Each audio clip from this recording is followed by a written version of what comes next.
And this one's jelly beans. This one. Jelly beans. Anyway. I want to go through the list of sort of like the top 10 footballers of my history sort of thing. And you'll see the sort of reasoning behind them as I talk through them. They are my own opinion. If anyone puts in and says, how can you not have this person? How can you not have this guy? What are you doing? But it's not an extensive list. A few of them are on there for similar reasons, that sort of thing. But you sort of either have a club or a niche that sort of play you like. Ignore my washing. I look absolutely shattered because I'm using the front-facing camera to record this. I look completely not wankered, and I am. So let's get into this. Number 1 is obviously Frank Lampard. He is my favourite player of all time. I grew up obviously that sort of 2000 I'll go 4 to 2012 era of Chelsea football. Of like, that's when I grew up with it. Now I'm like Chelsea supporter, you know. But during like the growing up phases, that was my sort of era. And during that era, Lampard grew to what he became, and really like came into his prime, and showed exactly what he was about. You know, captain. Did he captain Chelsea? No, he didn't. Not towards the end, because Terry was captain still. Either or, he was probably one of our, if not our best player, or at least guaranteed our best midfielder of all time. You know, top goal scorer for the whole club, which is ridiculous considering he's a midfielder. He's a player that I haven't seen anyone else like him since, nor do I know anyone that was like him at the time. I know there's that comparison between Gerrard and Lampard, but I think they're two completely different players in terms of their style, so I'm not going to get into that. But I don't think I've ever seen a midfielder like Lampard. Maybe Zidane at a push was very similar. But yeah, I think that's a pretty obvious one. Obviously, manager of Chelsea now, and he's doing fantastically well. He knows exactly what's needed for the club, and he's doing a fantastic job. Second on the list is another obvious one. Partner in Lampard, you've got Drogba. So I've got to put Didier Drogba in at number 2. He, for me, was just he was so clinical, and he was just such a all-round striker. When you think of like top strikers, you think of R9, and you think of Drogba, and you think of a few others that are coming up on the list.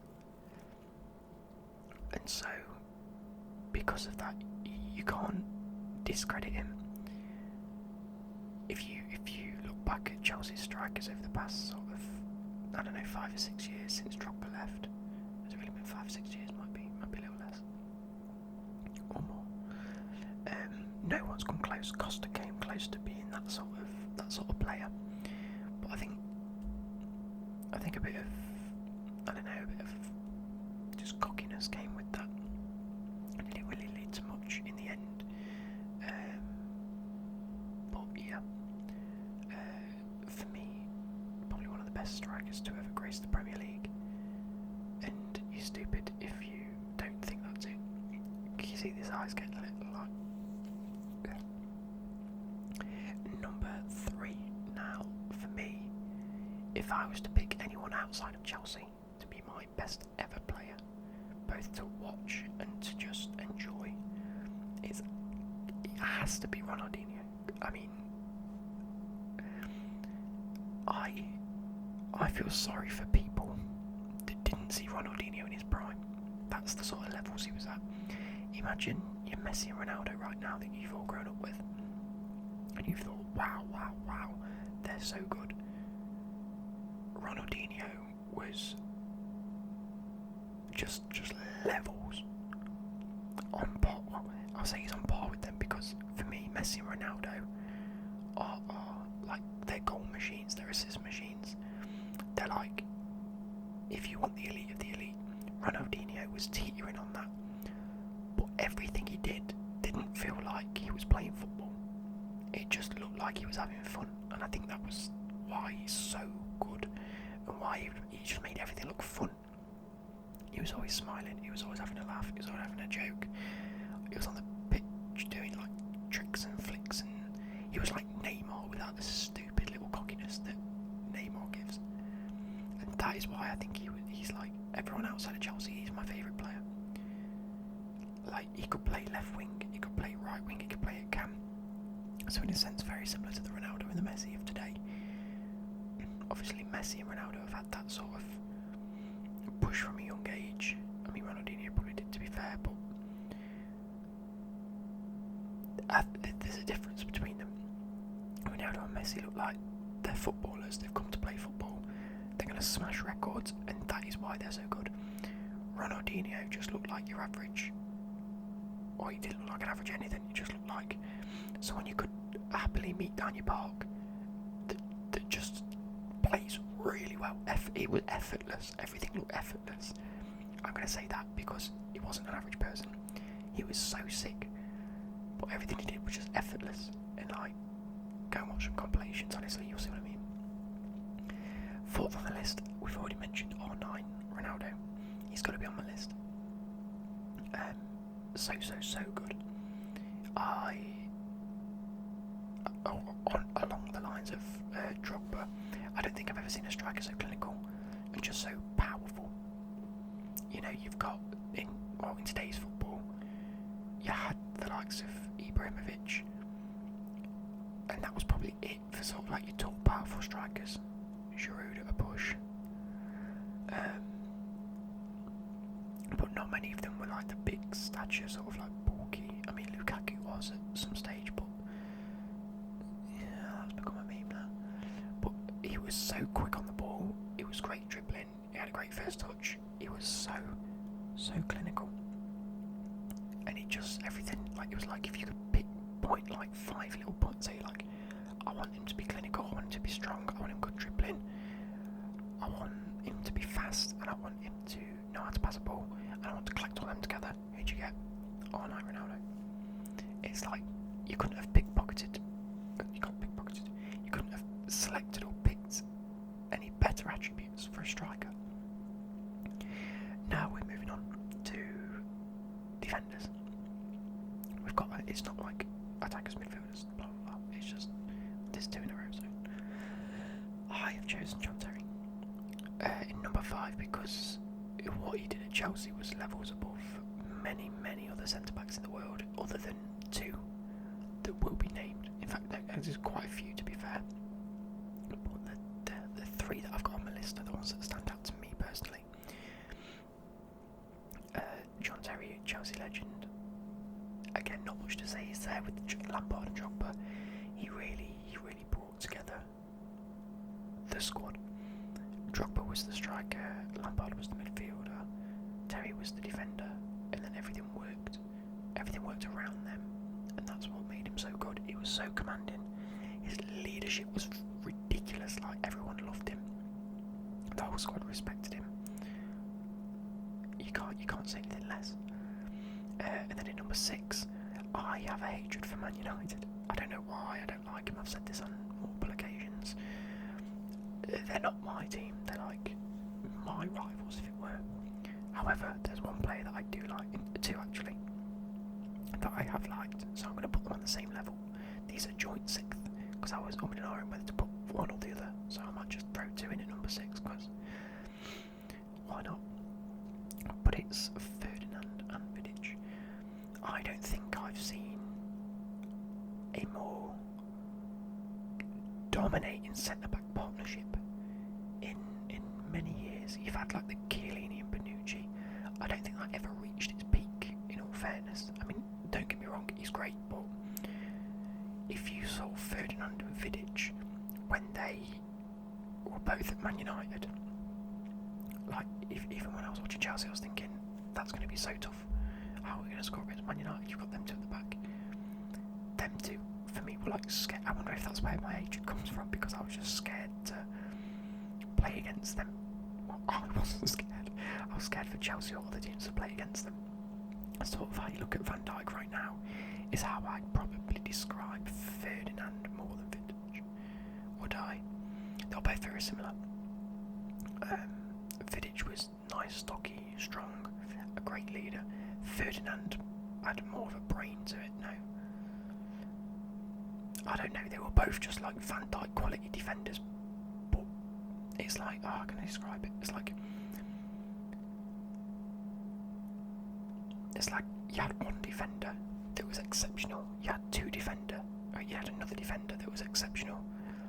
But putting two together, you had this like massive sort of like aura around them that was just ridiculous, and I loved watching them defend, and I'm not even a defender. Both of them for me was outrageous. Moving on to number 7, we have Eden Hazard. Now, I was umming and ahhing whether to put him into this list because I thought, he's been very, very good for Chelsea. He's not been a prolific goal scorer, but he's dug in when needed, and I've fully respected his move to Real Madrid. And I'm not sure whether I can put him at the level of some of these in terms of the list. But that being said, coming towards like the end of my adolescence, he was the one player that I liked at Chelsea that I thought, wow, he's one of the only ones that have come in recent years and I've just been blown away. Currently, that player is now like Mason Mount, Abraham, Hudson-Odoi, and we're sort of revitalising that sort of aspect of, wow, we're playing good football, this is fun to watch. Even at times under the likes of Mourinho and all the other managers we've had, because we've had a few, under the likes of Conte and the rest, there's so many. Sometimes the football that we were playing was really boring, it was really stale. I struggled to watch it, and as much as I like to support my team, there were times where I didn't want to watch the games we were playing because it was either going to be really boring or it just looked like we were trying to grind out a result, and it's just not fun to watch. Even during them times, watching Eden Hazard was outrageous. It was so fun. He'd often pick up the ball, dribble through a couple, set up a chance. There's that goal we scored against Liverpool in the FA Cup, where he just thought, oh, fuck it, I want to do it, and he did it. And that for me was when I stood up and clapped from my desk. I was like, wow, that was phenomenal. So I think that in itself is deserving of being on this list. Now, number 8 is a player similar to the Ferdinand and Vidić, but for me he just showed like top class, being a defender, being a leader, and just being an all-round good person. Carlos Puyol. You thought I was going to say Roberto Carlos. No. Carlos Puyol. For me, unbelievable. Like, just imagine that Barcelona team from way back when they had the likes of Ronaldinho. They had Puyol in the side. They had Piqué, was just coming through. They had Iniesta. They had the Xavi. They had Eto. For me, I have the whole team other than Ronaldinho and the Iniesta and Xavi. I can't believe I haven't put Iniesta and Xavi in here. That will come up because I can add them into a bracket, you see. But go and have a look at the compilation of Puyol playing football. There was times where, I don't know whether it was Piqué or a few players, things were getting thrown at them and they were going, ref, what you doing? Puyol will go, no, fuck it, give it here, chuck it off the pitch, carry on, get on with it, you fucking dickhead. He was such a commanding player at centre back that it was just outrageous. And I'd just sit there and I'd be like, Jesus Christ. Jesus Christ. But no, it was for me one of the better players. Not only in terms of, like I say, leadership and just outright defending, but in terms of his like personality, he was a lot of like no nonsense, quite blunt, but at the end of the day he just wanted to do something. He wanted to play football, he wanted to do his job, and that's what he's there for. He's not into all this like shitting about and fucking about with the ball. It was no nonsense defending, and I think that's what we're missing in nowadays football. Number 9, I've got to put this guy in here because as much as I also don't like Arsenal, this guy was just levels above. That is Thierry Henry. For me, growing up with Thierry Henry was massive. I saw him score that goal where he flicks it and then volleys it into the far corner. He scored some absolutely outrageous goals in his time, and yeah, he was just a phenomenal footballer. Similar to the likes of Drogba and R9, he was just a complete striker. He was fast, he was a good dribbler, great passer of the ball. He had his good flicks and tricks every now and again, and he was so clinical. He could score from anywhere, and that for me just sums up Thierry Henry. He was so good.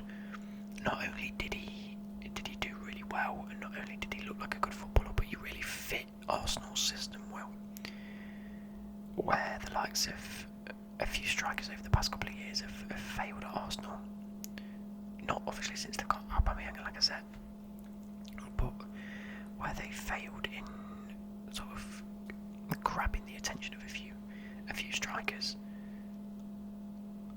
I don't know where I'm going with that sentence. That just trailed off into words, didn't it? They've lacked someone of that calibre since he left. That's what I'm probably trying to say. He fit their system a specific way, and then when he left, Arsene Wenger wanted to continue playing that system. However, he didn't have the players to do that, and I think that's why Arsenal have slowly declined over the years, because they haven't invested in the correct players for a system that the manager wants to play. Whereas it's like Lampard wants the young players that want to play for the players in the team. He wants fast wingers, he wants them to play fast attacking, counter-attacking football. That's good, attacking wise we're doing well, but defensively we've not been great, and that's because we haven't quite got the defenders that we need to really execute his system, which is why I'm not be surprised that if in January if our transfer ban's lifted, or the summer, if we buy a defender. That being said, Henry fit the system of Arsene Wenger very well. It was nice, fast-paced passing, almost tiki-taka, but tiki-takas usually pass it until you see something and score. Arsenal's was more passing with an intent to really just get forward and just be cutthroat. Not to say tiki-taka's not like that, because it is, but you know what I mean. Number 10, and this is where I'm going to broadband a few players together for me, because I just want to talk about just complete midfielders as a whole. Now, I did currently have Pirlo on this list, because I came, I think, probably towards the latter stages of Pirlo's career, sort of mid to late stages. Didn't really seem young. But, do you know when, and this is gonna like relate to so many of you, Pirlo was that good that even when you were playing with your mates on a Sunday, or playing with your mates at school or at the playground or at a park, if you hit a long crossing ball over the pitch and it went straight to someone's feet, you'd go Pirlo, and you'd pretend to be Pirlo because that's what he brought. He barely, well, I say he barely moved. If you actually look at the stats, I read this the other week. If you look at the stats, 60% of the time he was running more than anyone else in his team. He was running 11 to 12 kilometres a match. That being said, he just dominated the midfield. He just held into his spot, which is where I think Jorginho's beginning to really come into his own. Doesn't really move around too much. It sort of stays in his lane, but he's just pinging passes. He's putting things together. He's linking everything together. It's like a little modem, a little Wi-Fi hub. And I was linking all these things together from one place, and it was so good of him. On the same wavelength of Pervo, on the same wavelength as Pirlo, I've got to add Iniesta and Xavi into this, haven't I? I don't think I've seen more complete midfielders. Iniesta for a lot of the time was playing left wing, and I still thought his best position was centre midfield, because that's what he'd do. He'd drop back, he'd cut inside, Iniesta was ridiculous. Do you know when he left Barcelona, it was probably the saddest day of anyone's life. But my God, was he good. On the same way, Xavi was always where Iniesta was, but maybe 2 years later, because Xavi's a little bit older, isn't he? Let's Google that. So Xavi is currently 39. Iniesta 35, so it's actually 4 years older. Like, them two together was outrageous, but what you've got to think is the fact that Iniesta was 4 years younger, so Xavi was like, how, if Xavi's in his prime, this is where Iniesta's gonna be. If Iniesta's in his prime, this is where Xavi was. But it was ridiculous ability between the two of them, and you can't say anything against them. Now, what you have probably noticed way before the video started, well, no, as the video's gone on, is I haven't added Ronaldo and Messi into this list. Now, that's for good reason. I respect them both as footballers, and I think they are the two greatest footballers to grace the earth. However, I didn't want to ban them in my top 10 footballers because it'd just be like almost two wasted spaces, because they're on everyone's list. They've got to be on everyone's list. So, whereas these 10, you could argue for and against them being in anyone's list, depending on who you support. I think Ronaldo and Messi has to be in everyone's list. And so, I didn't really disregard them, but I just said I'm not adding them to my list because they're too obvious. Anyway, I hope you guys have enjoyed.